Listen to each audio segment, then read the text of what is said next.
నమస్కారం, welcome to I dream. ధర్మ మార్గం విత్ విజిత కార్యక్రమానికి స్వాగతం.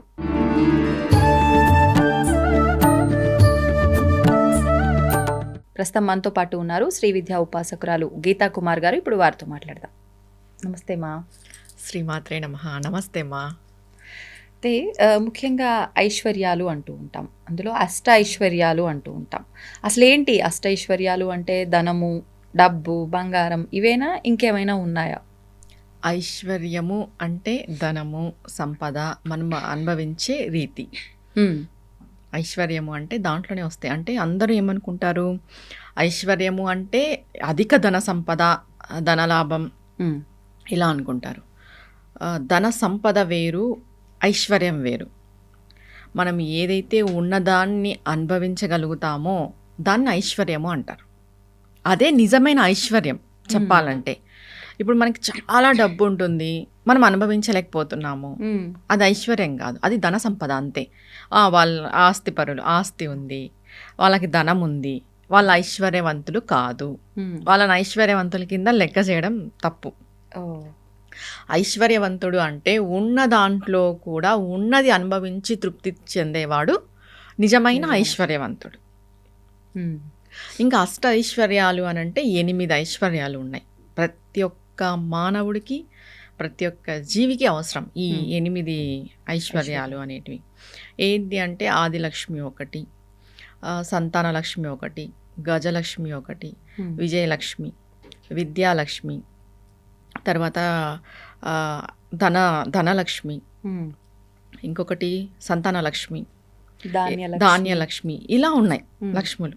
ఈ 8 కూడా అవసరం. ఈ 8లో ఏది ఎక్కువ అవసరం అనేది చాలా ఇంపార్టెంట్.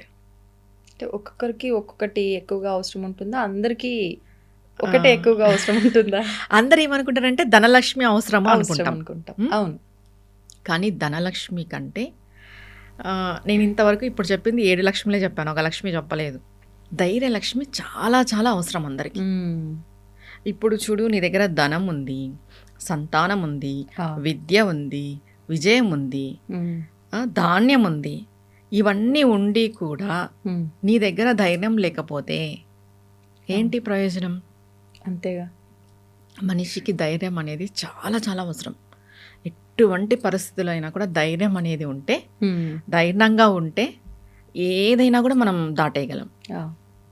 ఎంత పెద్ద కోటీశ్వరులైనా కూడా ధైర్యం కోల్పోయినప్పుడు ఈ సూసైడ్స్ చేసుకోవడము, మానసిక వేదనకి గురి కావడము, మానసికంగా వాళ్ళు ఒత్తిడి పొందడము, లేదా మెంటల్లీ కొంచెం వాళ్ళు సఫర్ కావడం, ఇలాంటివన్నీ జరుగుతాయి. ఇలాంటివన్నీ ఒక మనిషికి ఎందుకు జరుగుతాయి? ధైర్యం లేకపోవడం వల్ల. చిన్న దానికి కూడా చాలా ఇదిగా ప్రవర్తిస్తారు.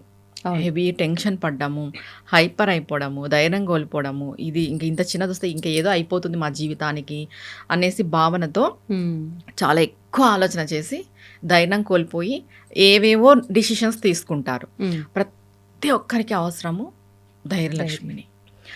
దీనికి ఒక కథ కూడా ఉంది. ఒక రాజు దగ్గర 8 లక్ష్ములు ఉంటారనమాట. 8 లక్ష్ములు ఉంటారు. 8 లక్ష్ములు కూడా మాట్లాడుతూ ఉంటారు. ప్రతి లక్ష్మి మాట్లాడుతూ ఉంటుంది అనమాట. ఆ రాజుకి చాలా అహం ఉంటుంది. అహం ఉంటే ఫస్ట్ విద్యాలక్ష్మి వెళ్ళిపోతుంది, తర్వాత సంతాన లక్ష్మి వెళ్ళిపోతుంది, గజలక్ష్మి వెళ్ళిపోతుంది, ఆదిలక్ష్మి, విజయలక్ష్మి, ధనలక్ష్మి, ఇలా అందరు వెళ్ళిపోయినా కూడా ఆయన చాలా అహంతోనే ఉంటాడు. ఒక వ్యక్తి అడుగుతాడు, తర్వాత అమ్మవారు కూడా అడుగుతుంది, మేమంతా వెళ్ళిపోయినా కూడా నువ్వు ఎందుకు ఎంత ధైర్యంతో ఉన్నావు, నీ అహం తగ్గలేదు అని అంటే, మీరంతా వెళ్ళిపోయినా పర్వాలేదు, నా దగ్గర ధైర్యలక్ష్మి ఉంది చాలు, ఈ ధైర్యం మిమ్మల్ని అందరినీ నన్ను తిరిగి తీసుకొని వచ్చేలాగా చేస్తుంది. ఆయన చెప్తాడనమాట. ఆ లక్ష్మి పోకూడదు, ఆ లక్ష్మి పోకోకున్నట్టు కాపాడుకునే బాధ్యత నాది, ధైర్యలక్ష్మి పోకోకున్నట్టు చూసుకునే బాధ్యత నాది. ఆ లక్ష్మి పోయి మీరంతా ఉన్నా కూడా ప్రయోజనం లేదు, మీరంతా వెళ్ళినా నాకేం బాధ లేదు, ఆ లక్ష్మి ఒకటి నా దగ్గర ఉంటే నేను మిమ్మల్ని అందరినీ తెచ్చుకోగలను తిరిగి, ఆ నమ్మకం నాకుంది.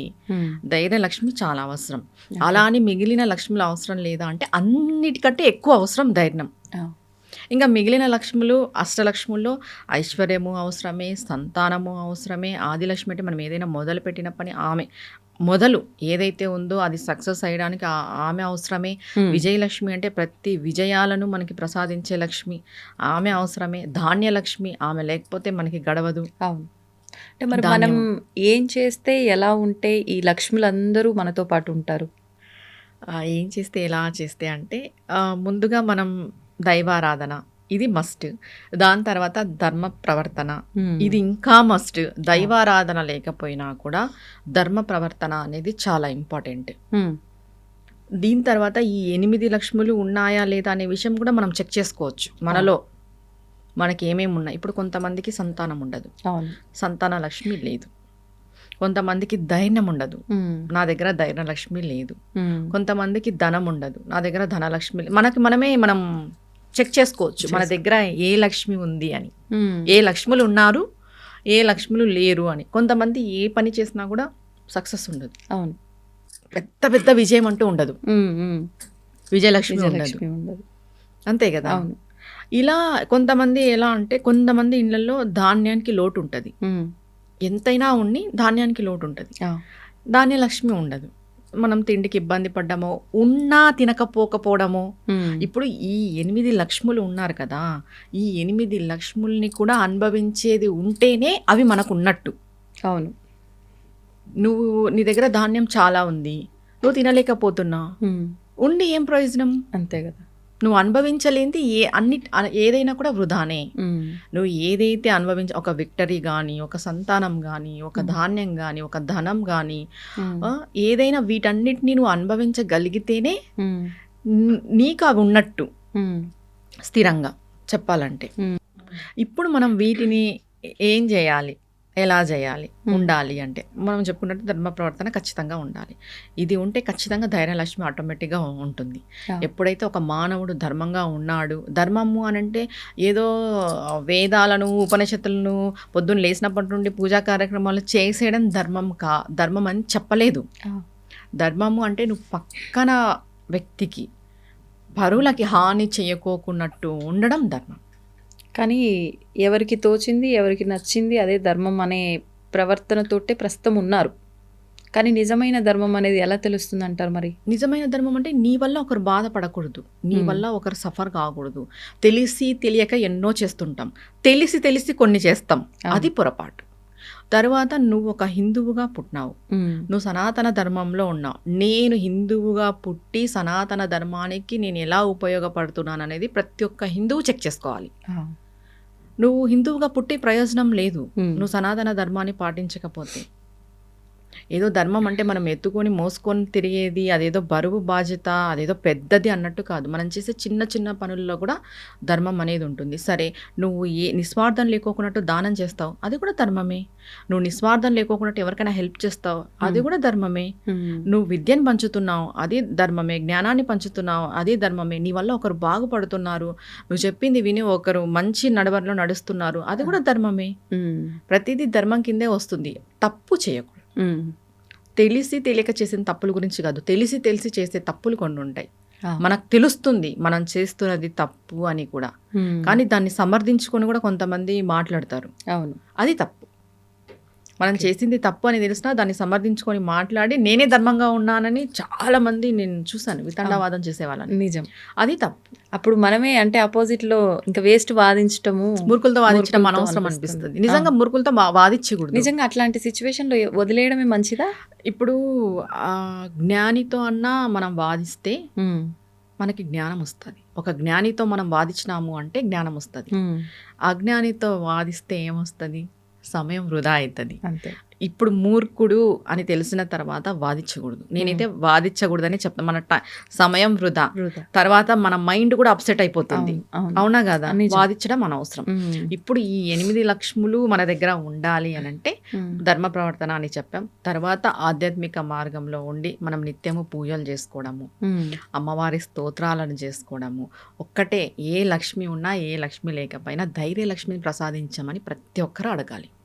అడగడము అంటే ఏదైనా పరిహారాల జస్ట్ అమ్మవారిని అడిగితే సరిపోతుంది? అడగాలి. అమ్మ ఏ కష్టం వచ్చినా నిలబడగలిగే శక్తిని మాకివ్వు, ఏ కష్టం వచ్చినా తట్టుకునేగలిగే ధైర్యం మాకివ్వు అనే విషయం మనం ఖచ్చితంగా అడగాలి. ఇప్పుడు మనకు అష్టలక్ష్మి స్తోత్రాలు ఉన్నాయి, లక్ష్మీదేవి స్తోత్రాలు. ఆ అష్టలక్ష్మి స్తోత్రాలన్నీ ఒక్కొక్క అమ్మవారికి ఒక్కొక్క సంబంధించిన స్తోత్రం. మనము ఇప్పుడు ఏ లక్ష్మి అయితే మన దీన్ని ఒక ప్రయోగంగా చేయొచ్చు. ఎలా అంటే ఇప్పుడు 8 లక్ష్ములు ఉన్నాయి కదా, ఏ లక్ష్మి అయితే మన దగ్గర లేదో మనకు తెలుస్తుంది. ఫర్ ఎగ్జాంపుల్ ధైర్యలక్ష్మినే లేదనుకుందాం. ఈ ధైర్యలక్ష్మి స్తోత్రాన్ని ప్రతిరోజు 108 సార్లు ఇలా 40 రోజులు చేసుకోవడం వల్ల మనకు ఆటోమేటిక్గా కాన్ఫిడెన్స్ వచ్చేస్తుంది. ఇది ఓన్లీ ధైర్యలక్ష్మి స్తోత్రానికి ప్రయోగం కాదు. మిగిలిన 8 లక్ష్ములకి మన దగ్గర ధనం లేదు, ధనం కోసం 108 సార్లు అది శ్లోకం వస్తుంది కదా, శ్లోకం వస్తుంది, సపరేట్ శ్లోకం వస్తుంది, 4 లైన్లు వస్తుంది. ఆ శ్లోకంని 108 సార్లు చేయాలి 40 రోజులు. నీకు సంతానం లేదు, సంతాన లక్ష్మి స్తోత్రము 108 సార్లు చేయాలి ప్రతిరోజు, 40 రోజులు చేయాలి. సంకల్ప బలం గట్టిదై ఉండాలి, నమ్మకంతో చేయాలి. ఖచ్చితంగా ఈ 8 లక్ష్ముల స్తోత్రాన్ని ఫస్ట్ ఒకసారి చదివేయాలి, 8 లక్ష్ములని స్తుతించాలి. తర్వాత దానిలో ఒక్క స్తోత్రాన్ని, మనకి ఏదైతే ఏ లక్ష్మి అయితే మనకి కావాలో ఆ లక్ష్మి స్తోత్రాన్ని ప్రతిరోజు 108 సార్లు ఇలా 40 రోజులు చేసుకోవాలి. ఖచ్చితంగా రిజల్ట్ ఉంటుంది. అది మనం బాగా ఎక్స్పీరియన్స్ కూడా చేస్తాము, ఖచ్చితంగా జరుగుతుంది. చేస్తూ అంటే ఎవరి నిత్యము ఆచరించే పనులు వాళ్ళు చేసుకోవచ్చా? ప్రత్యేకించి ఇది ఒక దీక్షలాగా చేయాలంటారా? దీక్షలాగా ఏం లేదమ్మా. ఇప్పుడు సంతాన లక్ష్మి కావాలనుకున్న వాళ్ళు బ్రహ్మచర్యం చెప్పలేము, అవునా కదా. దీక్ష ఏం లేదు, ఏ టైంకి అయితే చేస్తారో ఏ టైం డైలీ అదే టైంకి చేసుకోవచ్చు. మార్నింగ్ చేసుకుంటారా మార్నింగ్ చేసుకోండి, ఈవినింగ్ చేసుకుంటారా ఈవినింగ్ చేసుకోండి. ఖచ్చితంగా 40 రోజులు చేసుకోండి 108 సార్లు ఒక్క శ్లోకాన్ని. మనకు ఇప్పుడు అర్థమైపోతుంది మనకి ఏం లేదు మన దగ్గర అని. దాన్ని బట్టి అది మనం ఫిల్ చేసుకోవడానికి ఈ పరిహారం చేసుకుంటే ఖచ్చితంగా మంచి ఫలితం ఉంటుంది. మా లలిత సహస్రనామాలు అయితే ముఖ్యంగా ఒక్కొక్క నామం ఒక్కొక్క మంత్రంతో సమానం అంటూ ఉంటారు. ఈ మధ్యకాలంలో చూస్తున్నాము అంటే మనకి ఏదైనా సమస్య ఉంది, ఏదైనా ఇబ్బంది ఉంది, పోనీ ఏదైనా మనకు కావాలి అంటే అందులోంచి దానికి సంబంధించి ఒక నామం కనుక తీసుకొని మనం పారాయణం చేసుకుంటూ ఉంటే కొన్ని రోజుల పాటు దీక్షగా ఖచ్చితంగా మనం ఏ సంకల్పంతో చేస్తున్నామో అది సక్సెస్ అవుతుంది, ఖచ్చితంగా రిజల్ట్ వస్తుంది అని చెప్పి. నిజంగా సమస్యను బట్టి ఒక నామాన్ని ఎంచుకొని చేసుకోవడం ఉత్తమం అంటారా, లేదంటే సహస్రనామాలు మొత్తము చదవటము ముఖ్యం అంటారా? దాని గురించి ఒక వివరణ ఇవ్వండి. లలిత సహస్రనామం అంటేనే అమ్మవారి యొక్క నిగూఢమైన మంత్రాలు దాగి ఉన్నాయని అర్థం. అసలు ఆ నామాలకి మించిన నామం లేదు ఈ కలియుగంలో. ముందుగా తెలుసుకోవాల్సిన విషయం ఏంటంటే లలిత సహస్రనామాలని పఠించేటప్పుడు జాగ్రత్తగా నేర్చుకొని పఠించాలి. ఇది నేను ఎప్పుడూ చెప్పేది. నేర్చుకొని చదవాలి. గురువు ఉపదేశం తీసుకొని చదవాలి. గురువు ఉపదేశం అంటే మాకు పెద్ద పెద్ద గురువులు లేరండి, మేము ఎలా ఉపదేశం తీసుకోవాలంటే మామూలుగా టెంపుల్స్లో అయ్యవార్లు ఉంటారు, పురోహితులు, వాళ్ళు చెప్పినప్పుడు వినడము ఇలా చేసుకొని మనం స్టార్ట్ చేసుకోవాలి. దేనికైనా కూడా అమ్మవారి స్తోత్రాలు, కొన్ని స్తోత్రాలకు ఉపదేశం ఖచ్చితంగా. లలిత సహస్రనామము, సౌందర్యలహరి, త్రిశతి, ఖడ్గమాల ఇవి ఒకరితో నుండి మనం నేర్చుకోవాలి, నేర్చుకునే చదువుకోవాలి. ఓన్గా మొదలు పెట్టడానికి లేదు, ఇది మెయిన్ నియమం. దాని తర్వాత లలిత సహస్రనామాలు అంటేనే చాలా గొప్పవి, ప్రత్యేకమైనవి, విశేషమైనవి. తీరని కామ్యం అంటూ లేదు, అమ్మవారి అనుగ్రహం ఖచ్చితంగా కలుగుతుంది అనేది ఇది ప్రగాఢంగా చెప్పబడింది. ఆ శ్లోకంలోనే ఆ శ్లోకాలలోనే అంత శక్తి ఉంది. ఇప్పుడు ఒక్క శ్లోకాన్ని తీసుకొని చేసుకున్నా కూడా ఒక్కసారి లలిత సహస్రనామం అంతా పారాయణం చేయాల్సిందే. ఇప్పుడు ఏదో ఒక శ్లోకం పట్టుకున్నాము, ఆ శ్లోకాన్ని మనం 108 సార్లు చేసుకుంటాం. అది ఎన్ని రోజులు అనేది వాళ్ళ ఇది అంటే వాళ్ళు చేసుకునే దీక్ష నియమం బట్టి. కొంతమంది ఒక్క శ్లోకాన్ని 6 నెలలు చేస్తారు, 3 నెలలు చేస్తారు, 40 రోజులు చేస్తారు, 11 రోజులు చేస్తారు, 21 రోజు చేస్తారు, ఇలా చేస్తూ పోతారు. కానీ ఖచ్చితంగా లలిత సహస్రనామాన్ని అంతా పూర్తిగా చదివిన తర్వాత మరి ఈ యొక్క శ్లోకాన్ని పిక్ చేసుకొని అంటే తీసుకుంటారు కదా మనం ఇది దీని కొరకు అని చేయాలి. ఎంత 108. అంటే రోజు చేస్తున్నప్పుడు కూడా మొత్తం ఒకసారి కంప్లీట్ చేసిన తర్వాతే ఒకటి ఎంచుకోవాలి. మనకి ఏది అయితే కావాలో దాని కొరకు. నెక్స్ట్ సిరీస్లో చేద్దాం ఏది దేనికి అనే విషయము. ఇప్పుడు ఫస్ట్ నియమం ఎలా ఉంటుంది ఏంటి అనేది. ఇప్పుడు దీక్షగా చేసేవాళ్ళు ఖచ్చితంగా దీక్షా నియమాలు పాటించాలి. ఈ స్తోత్రాన్ని అంటే ఇట్లా 108 పట్టుకుంటాం కదా, అవును. ఒక శ్లోకాన్ని 108 సార్లు ఇన్ని రోజులని ఖచ్చితంగా మాంసాహారం తినకూడదు. హ్మ్. బ్రహ్మచర్యం అనేది వాళ్ళ అండర్స్టాండింగ్. భార్యాభర్తలకి బ్రహ్మచర్యం చెప్పలేదు ఎక్కడ. ఆ! ఇది ఒకటి. ఖచ్చితంగా మాంసాహారం తినకూడదు. హ్మ్. తర్వాత ఏ టైంలో చేస్తున్నాం అనేది కూడా నియమం. సమయపాలన చాలా అవసరం. ఒకే సమయానికి చేయాలంటారా? కొంతమంది 108 పొద్దున సాయంత్రం చేస్తారు. ఓహో! అది ఆ శ్లోకాన్ని పొద్దున సాయంత్రం, ఇంకా పొద్దున సాయంత్రం చేసుకుంటే చాలా మంచిది. చెప్పాలంటే ఒక్కసారి కాకోకున్నట్టు డేకి 2 టైమ్స్ చేసుకుంటే ఇంకా మంచిది. అది మీ కామ్యం కొరకు ఏ శ్లోకం అయితే కావాలో ఆ శ్లోకాన్ని పట్టుకొనేసి మనం చేస్తాం. లేదు, కొంతమంది ఎలా చేస్తారంటే, ఇది చాలా ప్రత్యేకమైనది ఇప్పుడు నేను చెప్పేది. 183 నామాలు ఉన్నాయి కదా లలిత సహస్రనామాల్లో. డైలీ ఒక నామాన్ని 108 సార్లు చేస్తారు. ఫస్ట్ నామం, సెకండ్ నామం, థర్డ్ ఇలా చేసుకుంటూ పోవడం ఇంకా చాలా మంచిది. అది ఎంత ఫలితాన్ని ఇస్తుందనేది చెప్పడం చాలా కష్టం. కానీ కంప్లీట్ చేసేలో అంటే కంప్లీట్ చేయడానికి కూడా చాలా టైం పడుతుంది. కొన్ని అవరోధాలు రావచ్చు. కానీ కంప్లీట్ చేయకపోయినా కూడా మనకి జరిగే మంచి అంతా జరుగుతుంది. అలా అవరోధాలు వస్తాయా నిజంగా? అంటే ఒక రావచ్చు. అంటే 183 రోజులు దగ్గర చాలా డేస్ పడుతుంది. అవును. ఇప్పుడు మధ్యలో మీరన్నట్టు ఏదైనా అడ్డంకి వచ్చినా మళ్ళీ అక్కడి నుంచే మొదలు పెట్టొచ్చు కదా? అక్కడి నుంచే మొదలు పెట్టచ్చు. తర్వాత అయినా సరే, ఎక్కువ రోజులు అడ్డంకి కాదు, కొద్ది రోజులు అడ్డంకి వచ్చినా మళ్ళీ అక్కడి నుండి మొదలు పెట్టచ్చు. ఒకవేళ అసలు మొదలు పెట్టలేని పరిస్థితే వచ్చింది అనుకుందాం, మనం ఒక 50 చేసాము, ఒక 60 చేసాము, అసలు మొదలు పెట్టలేని పరిస్థితే వచ్చింది.